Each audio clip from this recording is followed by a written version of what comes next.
Nah sekarang, apakah ketika saya menambah 2 juta kepada adik saya, itu adalah disebut dengan bunga, yang kemudian kategorinya itu adalah riba?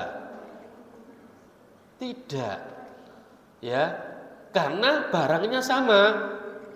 Barang yang saya beli 4 tahun yang lalu harganya 15 juta, sapi seberat 100 kilo, yang kemudian 4 tahun berikutnya ketika saya belikan lagi, ternyata harganya sudah menjadi 17 juta. Ya, saya bahas mulai bunga bank dulu. Kalau menurut sampean bunga bank tadi kan ada perdebatan tentang hukumnya, ya. Ada yang haram, ada yang halal. Nah, kalau menurut sampean bagaimana? Sebagai seorang yang kuliahnya hari ini jurusannya di ekonomi, apa kira-kira? Sekarang begini, mengapa sih bank itu kok memberlakukan bunga? Kenapa kira-kira? Misalkan saya tahun ini pinjam 10 juta. Kembalinya 4 tahun lagi menjadi misalkan 14 juta.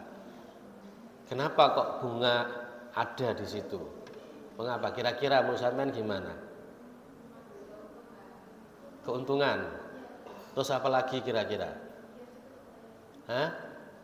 Cepet balik. Apa kira-kira? Saya analogkan begini ya, saya gambarkan begini. Harga barang pada tahun 2023, taruhlah harga barangnya itu 10.000. 4 tahun berikutnya, apakah barang itu harganya tetap 10.000? Naik apa turun? Naik. Kenapa kok naik? Kenapa kok naik? Kenapa kira-kira? Karena di situ ada yang namanya inflasi. Apa itu inflasi? Di saat harga-harga barang naik, ya, tahun 2003, 4 tahun lagi, BBM kira-kira naik apa tidak? Naik kan? Padahal dalam sistem ekonomi, dalam sistem perdagangan, barang itu, benda itu bisa naik dikarenakan faktor BBM diantaranya. Kalau BBM-nya naik, otomatis harga barang itu juga naik. Mengapa? Karena dari ongkos pengiriman bahan baku sampai menjadi barang jadi, dikirim ke toko, dikirim ke pusat penjualan, itu juga menggunakan alat transportasi. Nah, alat transportasi itu menggunakan BBM. Itu diantaranya. Nah, bunga bank itu juga seperti itu. Mengapa bank itu memberlakukan bunga, terutama ketika sampean pinjam? Ya, faktornya karena seperti itu.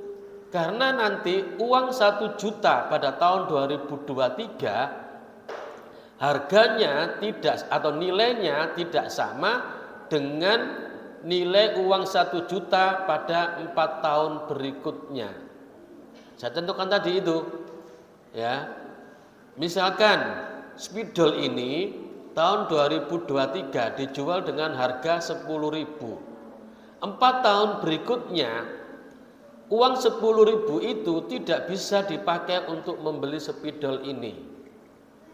Ya, tidak bisa dipakai membeli spidol ini karena harganya sudah berubah atau naik. Saya contohkan lagi.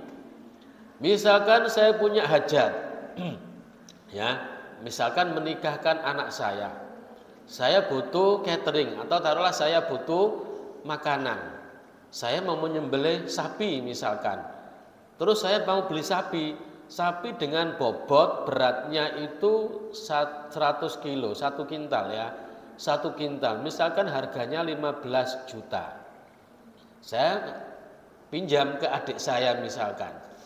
Saya pinjam uang 15 juta. Buat apa? Buat beli sapi yang bobotnya 100 kilo tadi. Nanti kamu nanti anakmu menikah, nanti saya kembalikan. Nah, sudah saya beli sapi. dengan harga 15 juta dengan bobotnya 100 kilo. Ya. 4 tahun berikutnya anaknya adik saya mau menikah. Nah, kira-kira ketika uang 15 juta tadi saya belikan sapi, apakah sapinya bobotnya sama dengan 4 tahun yang saya beli dulu? Tidak mungkin sama. Kalau dia saya kasih uang 15 juta, dulu saya pinjam kamu 15 juta, tak balik 15 juta. Rugi tidak adik saya? Rugi. Karena uang 15 juta yang hari ini dia terima tidak bisa dipakai untuk membeli sapi dengan bobotnya 100 kilo. Beda dengan misalkan wes tak tambahi 2 juta. Karena harganya sekarang menjadi 17 juta. Maka dia tidak rugi. Nah sekarang, apakah ketika saya menambah 2 juta kepada adik saya, itu adalah disebut dengan bunga, yang kemudian kategorinya itu adalah riba? Tidak. Ya, karena barangnya sama. Barang yang saya beli 4 tahun yang lalu harganya 15 juta, sapi seberat 100 kilo. Yang kemudian 4 tahun berikutnya ketika saya belikan lagi, ternyata harganya sudah menjadi 17 juta. Maka 2 juta ini disebut dengan bunga. Dan itu tidak bisa kita kategorikan sebagai riba. Ya. Nah, kalau tidak bisa kita kategorikan sebagai riba, maka bunga di situ hukumnya tidak lagi menjadi haram. Ya, bisa menjadi halal. Dan itu yang diterapkan oleh bank. Bank itu otomatis tidak mau rugi. Ketika sampean pinjam 10 juta kepada bank dengan tempo waktu pengembalian misalkan 4 tahun, bank itu sudah memprediksi uang 10 juta tahun ini 4 tahun berikutnya nilainya setara dengan berapa. Misalkan setara dengan 12 juta, maka bank menerapkan bunga sekian persen sehingga 4 tahun berikutnya dia uangnya 10 juta itu nanti nilainya sama dengan 10 juta pada tahun 4 tahun lagi. Meskipun sudah angkanya berubah, sebenarnya paham enggak? Angkanya berubah loh ya, dari 10 menjadi 12. Berubah secara angka. Tapi secara nilai itu sama. Tadi itu loh ya, uang 15 juta beli sapi bobotnya 100 kilo. Tapi 4 tahun berikutnya sapi yang beratnya 100 kilo tadi itu tidak lagi harganya 15 juta tapi 17 juta. Nah, ini yang disebut dengan nilainya ya, nilainya sama antara 15 dengan 17 tapi nominalnya beda. Ya. Nah, bunga bank seperti itu. Makanya banyak ulama yang menyebutkan bunga bank itu tidak haram. Karena apa? Karena ada faktor nilai mata uang itu setiap tahun akan mati beberapa rupiah. Ya. Sehingga 4 tahun berikutnya uang 10.000 itu nilainya sama dengan 12.000. Nah, kalau orang ekonomi paham. Makanya ada beberapa ulama yang menghalalkan bunga bank. Yang haram itu riba loh ya. Yang haram riba, tapi bunga bank itu tidak selamanya adalah riba. Yang riba contohnya begini. Saya tahu di kampung-kampung itu yang biasanya di pasar-pasar itu ada orang yang biasanya ngasih pinjaman itu. Kalau tempat saya namanya bank tetel. Ya, bank tetel itu sampean dipinjami 1 juta, kembalinya 10 hari, per harinya sampean 100 ditambah dengan bunganya 10%. Jadi tiap harinya 110.000. Nah, sekarang hari pertama sampean membayar 110.000. Hari kedua sampean tidak bisa bayar. Nanti hari ketiga sampean bayar 110 sebagai cicilan hari ketiga ditambah dengan cicilan yang kemarin 110 menjadi berapa? 220. Terus bunganya dikenakan bunga lagi 10%. Nah, itulah yang disebut dengan riba. Bunga yang berbunga. Ya. Kalau bunga di taman, nggak apa-apa, seneng bunga berbunga, warnanya merah, kuning, hijau. Lah ini kok bunga dikasih bunga lagi, itu yang disebut dengan riba. Atau jangka waktu yang pendek, saya hutang sampean 1 juta, wis engko balekno 2 hari lagi sampean balekno 1.200.000, itu namanya riba. Dan itu yang haram. Kalau bank itu kan jarang sekali pengembaliannya itu kan pendek, jarang. Paling enggak 2 tahun, 3 tahun, 4 tahun, 5 tahun. Bahkan kemarin sekolahan saya itu ditawari 800 juta, wis 10 tahun kembali. Itu ya. Nah, di sini saya membahas bunga bank dulu ya. Membahas bunga bank dulu. Oke. Jadi dari situlah di antara ada bank namanya bank konvensional yang menerapkan bunga, ada bank syariah yang tidak menerapkan bunga. Apa yang dipakai supaya bank itu tidak rugi? Yaitu menggunakan namanya bagi hasil. Ada akad mudharabah, ada akad musyarakah. Kenapa sih bank syariah itu muncul? Jadi begini, di Indonesia itu kan mayoritas muslim, ya kan?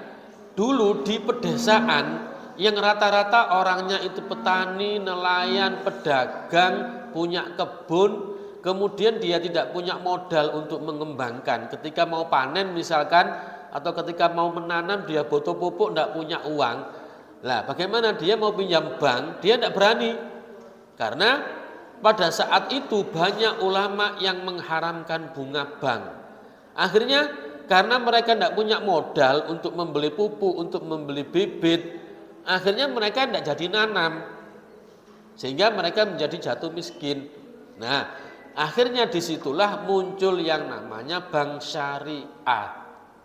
Yang pertama kali yaitu bank namanya bank muamalat. Ya, itu bank syariah pertama kali. Nah, di bank syariah tidak menerapkan namanya bunga, tapi menerapkan yang namanya bagi hasil. Apa sih bedanya bunga sama bagi hasil? Sampean ya sebagai seorang pengusaha misalkan ada datang ke bank konvensional, Pak saya pinjam 100 juta, buat apa? Buat modal, saya mau buka depot rumah makan misalkan. Yes, kasih 100 juta, nanti bunganya sekian, berarti per bulan sampean harus nyicil sekian. Oke, 4 tahun disepakati. Di tahun kedua usaha sampean bangkrut misalkan, apa yang terjadi? Sampean harus tetap mengembalikan pinjaman tadi apa tidak? Tetap.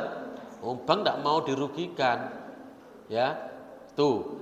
Kalau bank syariah bagi hasil tidak seperti itu. Nah, bagi hasil itu tidak terkait dengan bunga. Bagi hasil itu sampean mau buka usaha, modalnya butuh 100 juta, saya kasih 100 juta, tapi nanti pengembaliannya tergantung hasilnya. Ya, bulan pertama karena belum begitu rame, sampean cuma dapat keuntungan 1 juta bagi hasil. Banknya sekian persen, yang punya usaha sekian persen. Bulan kedua agak lumayan laris, 2 juta misalkan, prosentase lagi sampai begitu. Jadi pengembalian ketika di bank syariah itu tidak terkait dengan bunga, tapi terkait dengan hasil keuntungan yang didapatkan. Itu bedanya, ya, bedanya di situ. Sehingga orang-orang desa yang asalnya dulu tidak atau yang asalnya dulu alergi dengan bunga bank, mereka akhirnya dengan adanya solusi bank syariah tadi, mereka kemudian pinjam ke bank syariah dengan sistem bagi hasil. Karena menurut mereka bunga bank itu haram, kalau bagi hasil tidak. Ya, seperti itu. Akhirnya muncullah hari ini banyak bank syariah. Dulu ada bank muamalat awalnya, sekarang hampir rata-rata bank itu punya bank syariah. Bank Jatim ada Jatim Syariah, BNI ada BNI Syariah, bahkan mungkin BCA juga ada BCA Syariah. Dulu pernah ada orang bertanya, Pak, kalau bunga bank itu haram, apakah saya bekerja di bank konvensional itu juga termasuk haram karena hasilnya dari situ? Ya enggak, tergantung sampean. Kalau sampean menghukumi bunga bank itu haram, ya sampean enggak boleh kerja di bank. Tapi kalau sampean itu menghukumi bunga bank itu halal, ya enggak apa-apa kerja di situ. Ya. Rata-rata hampir semua sekarang menggunakan bank. Contoh misalkan di Stesia, dosen itu gajinya lewat bank.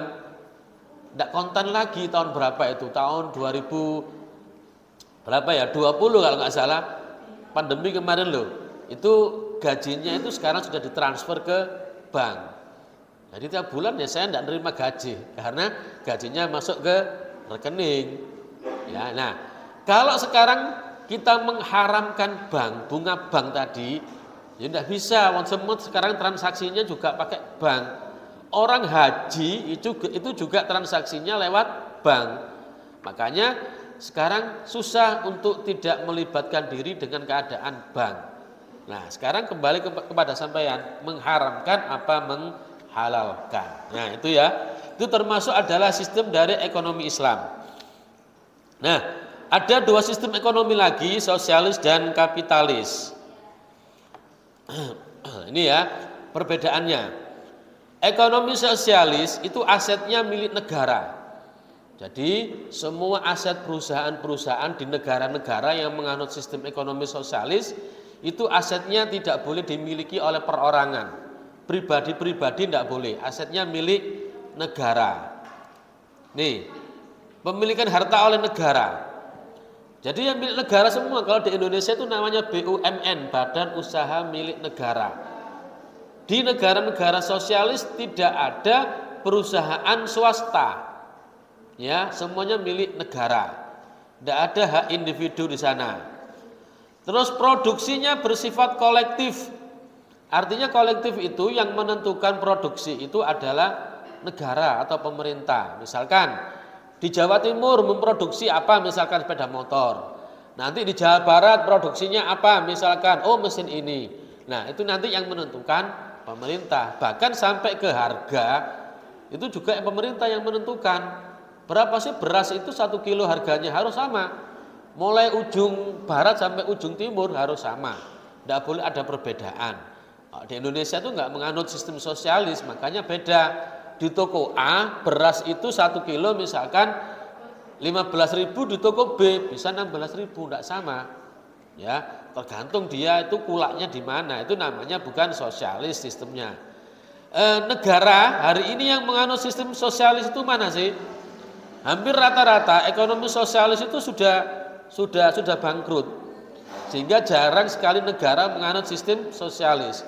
Dulu masih ada Uni Soviet, ya, dulu masih ada. Sekarang yang menganut sistem sosialis mungkin hanya negara-negara Amerika Latin, seperti Argentina, Meksiko, mana lagi? Itu, ya, pembagian keuntungan kolektif. Yang mendapat keuntungan yang terbesar itu negara, karena dari keuntungan itu nanti dikembalikan ke masyarakat, ke rakyat untuk bangun jalan, untuk bangun penerangan, untuk macam-macam lah. Itu ya negara sosialis. Sekarang kapitalis. Kapital, kekuatannya ada di modal. Nih, semakin seseorang punya modal besar, dia akan punya perusahaan yang besar. Kalau sampean modalnya banyak, sampean akan punya perusahaan banyak, cabangnya di mana-mana. Tapi kalau sampean hanya modalnya kecil, apalagi modalnya bonek, seperti itu ya. Ya, sampean akhirnya perusahaannya cuma satu tok. Itu aja memproduksi apa? Tusuk gigi gitu aja. Cilik, enggak apa-apa ya kan? Nah, tergantung modalnya. Semakin besar modalnya, semakin besar orang itu meraih keuntungan. Semakin kecil dia punya modal, semakin kecil pula keuntungan yang diperoleh. Beda dengan negara sosialis tadi. Kepemilikan perorangan swasta boleh, hak milik privat. Sampean punya perusahaan boleh atas nama sendiri. Kalau di negara sosialis enggak boleh. Kalau Indonesia menganut sistem apa ekonominya? Apa ya kira-kira? Apa yuk? Indonesia tidak sosialis juga tidak kapitalis. Apa? Ya enggak jelas ngono ae wis lah. Ya ada sosialisnya, ada kapitalisnya. Karena ada BUMN. BUMN itu ciri dari ekonomi sosialis. Tapi ada perusahaan swasta. Nah, perusahaan swasta itu ciri dari kapitalis. Nah, berarti Indonesia itu mengadopsi dua-duanya. Ya sosialis, ya kapitalis. Ya, itulah hebatnya Indonesia. Indonesia itu ketika memodifikasi sesuatu itu pinter. Saya melihat paling pinter orang memodifikasi itu orang Madura. Paling pinter memodifikasi itu, ya kan? Mobil itu casingnya mobilnya Innova, tapi mesinnya mesin Chery tahun 97. Itu hebat orang Madura itu. Nah, itu Indonesia. Indonesia itu memodifikasi ekonomi sosialis, ekonomi kapitalis, juga mengadopsi ekonomi Islam, ada bank syariah. Nah, itu ya. Jadi itulah saya harus bangga jadi orang Indonesia, bisa mengkombinasikan. Keuntungan diserahkan pada mekanisme pasar. Jadi mekanisme pasar ini setiap individu boleh mengejar kepentingan sendiri. Saya mencari untung sebanyak-banyaknya boleh di negara kapitalis. Kalau negara sosialis tidak bisa.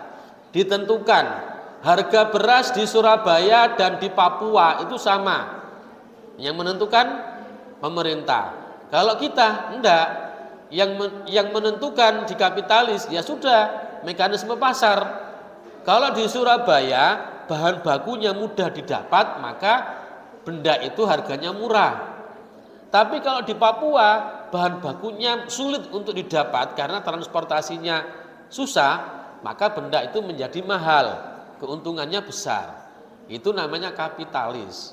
Nah, kalau sosialis harus sama rata sama rasa, ya. Tuh. Udah ya. Itu yang ekonomi tadi itu Islam ya seperti itulah. Jadi begini, sistem ekonomi Islam sampai hari ini memang belum ada sistem yang baku. Karena tidak semua negara-negara yang mayoritas muslim itu menerapkan ekonomi Islam. Indonesia tidak sepenuhnya karena hanya menganut bank syariah saja. Turki, Mesir sama seperti itu. Tidak ada sistem ekonomi Islam yang baku dan standar, belum ada. Ya, belum ada. Tapi intinya dalam Islam yang diperbolehkan itu adalah perdagangan yang jelas. Tadi yang e-komersil tadi ya. Bentar ini. Tadi mana makalahnya tadi? Nah, ini ya. Saya jelaskan yang ini. Ada namanya baik salam, baik istisna, dan baik muajjal. Baik muajjal itu jual beli secara langsung. Ada pembeli, ada penjual, ada barang, ada uang. Misalkan pulpen ini harganya 5.000. Mana barangnya? Oh ini. Saya kasih uang, saya dapat barang. Ini yang jenis yang ketiga. Yang jenis yang pertama, baik salam, itu adalah pembayaran barangnya masih belum ada, tapi contohnya ada. Contoh ini, Pak, barangnya itu ada, tidak ada. Nanti 1 bulan lagi datang. Ya wes, tak bayar dulu. Nanti barangnya datang tak kirim. Itu yang pertama. Yang kedua, itu order. Sampeyan misalkan kepingin beli meja seperti ini. Tidak ada barangnya, custom istilahnya. Pak, saya pingin beli meja yang ukurannya sekian, bentuknya sekian. Kan belum ada contohnya kan? Tapi kita menggambarkan bentuknya seperti ini, ukurannya seperti ini, bahannya seperti ini, harganya berapa? Oh, harganya disepakati sekian. Nah, itu adalah penjualan yang ini, yang baik istihsan, baik istisna. Mana? Boleh, semuanya boleh. Tapi semuanya boleh harus ada meliputi mana tadi? Syarat rukun. Syarat rukunnya bendanya harus jelas. Kriterianya harus jelas, ukurannya berapa, barangnya apa, warnanya apa, harus jelas, harganya berapa. Yang tidak boleh dalam Islam itu kalau perdagangan yang sifatnya tidak jelas. Ya, tidak jelas. Nah, e-komersil misalkan perdagangan elektronik, misalkan sekarang saya menjual beli online di Shopee atau di Lazada atau di mana, boleh enggak? Boleh. Asalkan contohnya ditunjukkan dan jelas. Kasih spesifikasinya. ukurannya sekian, gambarnya ini, warnanya ini, harus jelas. Tidak boleh sesuatu yang tidak jelas. Sampeyan beli gambarnya ini tapi dikirim gambarnya tidak ini, itu tidak boleh, namanya menipu, horor. Ya, saya pernah itu order ini apa namanya calling pad itu pendinginnya laptop. Saya sudah lihat gambarnya bagus, harganya sekian, saya order, ternyata ketika dikirim calling pad tadi yang saya lihat itu bentuknya seperti besi, ternyata yang dikirim itu plastik. Walah, ini tidak boleh, menipu. Karena yang ditawarkan dengan yang dikirim ke saya itu tidak sama. Ya, calling pad itu kan harus dari besi biar dingin laptopnya kan. Nah, ternyata yang dikirim plastik, ya tidak bisa dingin laptop saya akhirnya. Ya, jadi jual beli apapun dalam Islam asalkan itu tidak menipu itu boleh. Kedua, tidak boleh ada unsur riba. Riba itu adalah keuntungan yang mencekik. Harganya sampean kulaknya 10.000, sampean jual 100.000, mencekik itu. Terus kemudian yang ketiga, tidak boleh ada unsur maisir. Maisir itu perjudian, spekulasi. Tak dol iki. Nanti spekulasinya badi apa tidak. Nah, itu tidak boleh ya. Jadi dalam Islam apapun boleh. Elektronik boleh asalkan jelas, asalkan tidak menipu dan asalkan tidak spekulatif. Oke, itu ya. Oke, berikutnya silakan kelompok yang terakhir.